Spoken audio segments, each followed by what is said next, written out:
collé avec la victoire. Et j'espère qu'on va construire une belle série là-dessus. Comme le coach le disait, il y a beaucoup de bonnes choses dans notre jeu. Il suffisait d'y rajouter un peu plus de détermination, d'agressivité peut-être dans les deux surfaces, plus de concentration aussi parce que nos petites erreurs nous coûtaient cher ces derniers temps. Et, moi aussi la dernière en date à Strasbourg, donc voilà, c'est comme ça. On n'a pas mérité, je dirais, tous ces résultats négatifs, mais on en a tiré quand même un peu les enseignements. Et on a très bien travaillé pendant la trêve.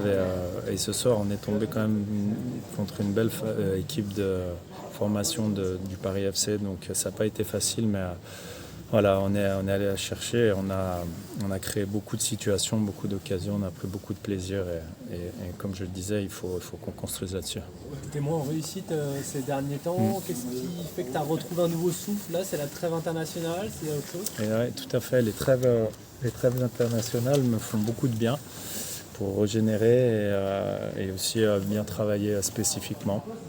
Voilà, c'est bien dosé aussi avec le staff et voilà, on est vraiment bien entouré, donc il y a tout ce qu'il faut pour réussir ici au LOSC. Et voilà, je suis vraiment content de l'état d'esprit de l'équipe ce soir. Et sur le plan personnel, c'est vrai que les cages se faisaient un peu plus petites ces derniers temps, mais je sais que c'est des cycles. Quand tu es attaquant, j'en ai vécu d'autres. Et voilà, c'est bien. On est reparti, quoi. Vous étiez aligné aux côtés de Hamza Igaman, qui était un cran derrière. C'est quelque chose d'assez rare en tant que dès le coup d'envoi. Comment est-ce que vous vous trouvez dans ce duo? C'était la première fois et c'est super pour le coach d'avoir plusieurs cordes à son arc, comme je disais.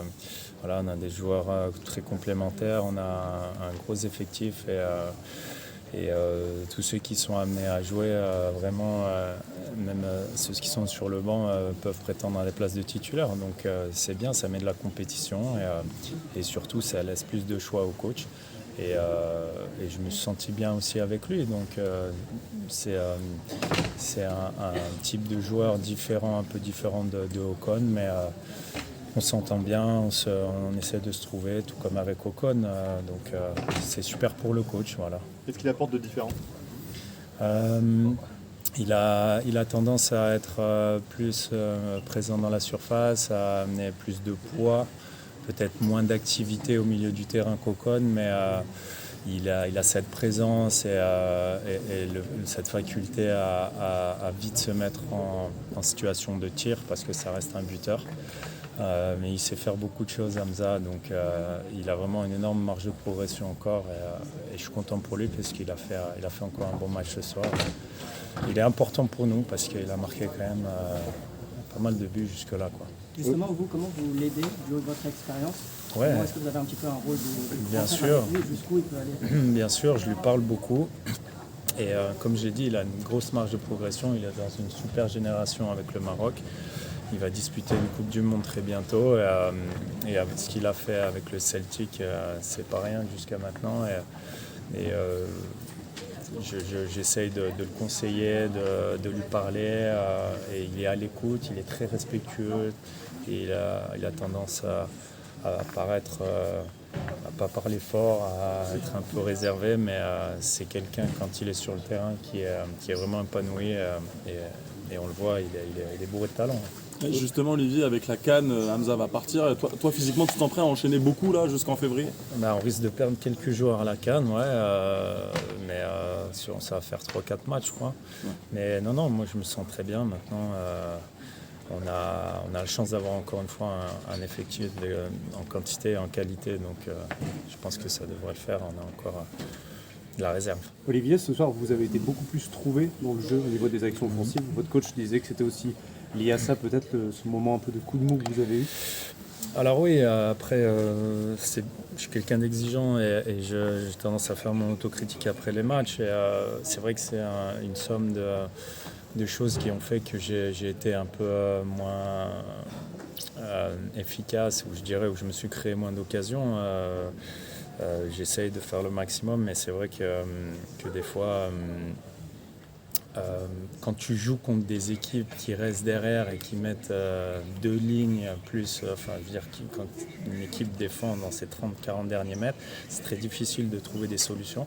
Et là, ce soir, on l'a vu, Paris FC, une équipe qui joue au ballon, qui n'a pas fermé le jeu et qui a joué crânement sa chance, nous a permis aussi quelque part de trouver plus de solutions entre les lignes et puis de créer plus de courses en profondeur. Donc, si oui, tous les week-ends on pouvait jouer contre des équipes qui se livrent et qui laissent des espaces, pour nous les attaquants c'est mieux, mais voilà, c'est vrai que c'est le jeu, hein. Quand tu mènes au score, après tu défends, mais c'est vrai que pour les attaquants c'est plus difficile. Une dernière question. Qu'est-ce que ça vous a fait d'entendre votre nom scandé par les supporters sur votre but, à votre sortie? Je suppose que ça fait Ouais, ça fait toujours plaisir, c'est cool. Et ils sont toujours derrière moi, voilà, même si j'ai connu une petite période de disette, c'est bien, la confiance est toujours là et ils savent que quoi qu'il arrive, je donnerai le meilleur pour ce club et pour ce maillot. Donc je pense qu'à partir du moment où tu fais tout ce qu'il faut, tu mouilles le maillot et tu le rendes et tu es toujours récompensé au final. C'est comme notre jeu en ce moment. On faisait de très bonnes choses et le coach disait que sur la longueur, quoi qu'il arrive, on sera payé. Donc il faut continuer ainsi. Merci. Merci.